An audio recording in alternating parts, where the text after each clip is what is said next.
The most chaotic qualifying session NASCAR has seen all year just ended with one of the sport's smartest veterans stealing the spotlight. Denny Hamlin spun his car before the clock even really started, looked completely out of rhythm on the warm-up lap, and somehow still walked away with the pole for the All Star Race at Dover Motor Speedway. That tells you everything about how wild Saturday was at the Monster Mile, because this wasn't normal qualifying. This was chaos, pressure, pit crew execution, penalties, loose wheels, near crashes, and split-second survival, all packed into one session. And somehow, when the dust settled, Denny Hamlin was standing on top of the board again. Here's the quick breakdown. Hamlin recovered from an early spin during his warm-up lap and still posted the fastest overall qualifying run with a combined time of 1 minute, 49.298 seconds. That included the mandatory 4-tire pit stop built into the format. Brad Keselowski qualified second, Eric Jones landed third, Ross Chastain starts fourth, and William Byron rounded out the top 5. But honestly, those results barely explain what actually happened.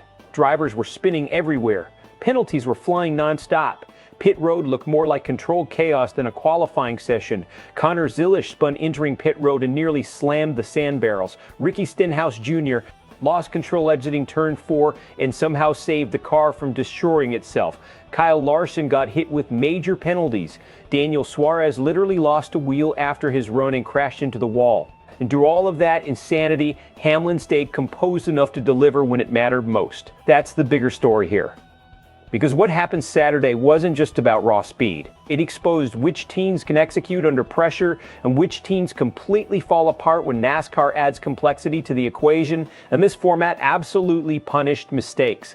Drivers had to complete multiple laps, hit pit road cleanly, avoid speeding penalties, survive blendline rules, and rely on perfect pit crew timing all in one run. That changes everything strategically. Normally, qualifying is mostly about car balance and aggression, but Dover's all-star format turned it into a full team stress test. One loose wheel, your run is over.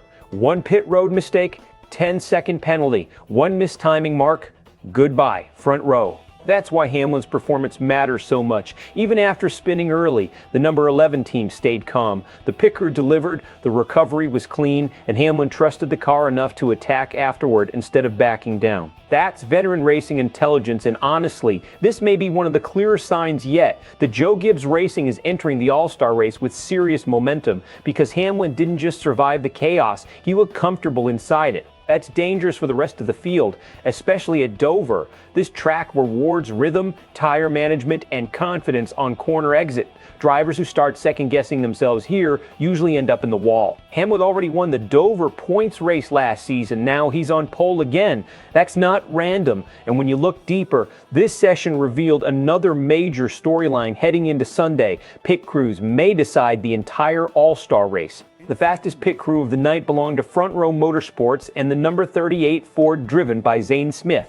Their crew delivered a 12.612-second stop and earned the $100,000 Pit Crew Challenge bonus. That matters more than people think. In modern NASCAR, elite pit crews can completely change race outcomes, especially in an exhibition race where aggression and track position become everything. You could already see teams pushing the limit Saturday night. Some pushed too hard. Michael McDowell lost his strong run because of speeding penalties. Chris Buescher spun exiting pit road during what looked like a competitive attempt. Ryan Blaney dealt with wheel issues. Chase Elliott had to reverse back into his pit box after problems securing the tire. That's not coincidence. That's what happens when NASCAR creates a format designed to maximize pressure. And honestly, it worked. This qualifying session felt closer to playoff elimination racing than a normal all-star setup. Now let's talk about the strategic side moving into race day. Hamlin starting on pole gives him early control of clean air at one of the toughest tracks to pass on. That's massive, especially with the race broken into multiple stages before the final 200-lap segment. But there's also risk attached to this. The All-Star race is unpredictable by design. Drivers race more aggressively because there are no playoff points on the line, only money, pride, and momentum. That means restarts will be brutal. Pit strategy will get desperate. And tempers could escalate fast if drivers feel someone's blocking their shot at $1 million win. So while Hamlin absolutely looks like the favorite right now, Dover has a history of punishing even the strongest cars once traffic becomes a factor. And there's another layer here that shouldn't be ignored. Hamlin has spent years hearing criticism that he wins races but doesn't always capitalize enough in NASCAR's biggest pressure moments. The All Star Race doesn't impact the championship standings, but it absolutely impacts perception. Winning this race from the pole would send a message that the number 11 team may be peaking at exactly the right time in the season, especially with younger stars continuing to rise around him. Fan reaction online has already been split into two camps. One side sees Hamlin's recovery as proof that veteran experience still matters more than raw aggression. Others are focused on how messy the entire qualifying session looked and believe NASCAR's experimental formats are creating unnecessary chaos. And honestly, both arguments have some truth to them, because while the unpredictability created incredible entertainment, it also exposed how razor-thin the margin for error has become in modern NASCAR. Looking ahead, there are really two possible outcomes for Sunday. Best case scenario, Hamlin converts the pole into another statement victory at Dover. The number 11 team dominates the long runs, and Gibbs Racing leave the All-Star weekend looking like the team to beat heading deeper into the summer stretch.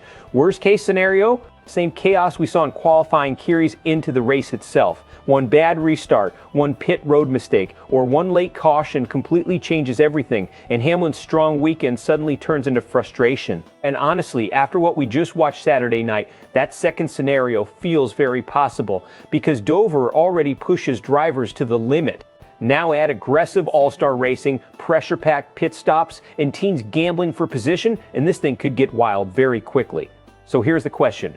Did Denny Hamlin prove he's the clear favorite for the All-Star race, or did Saturday's chaos show that absolutely nobody is safe at Dover right now? Drop your predictions in the comments below. And for more NASCAR breakdowns, race analysis, and major stories from around the sport, subscribe to Sports Wire USA.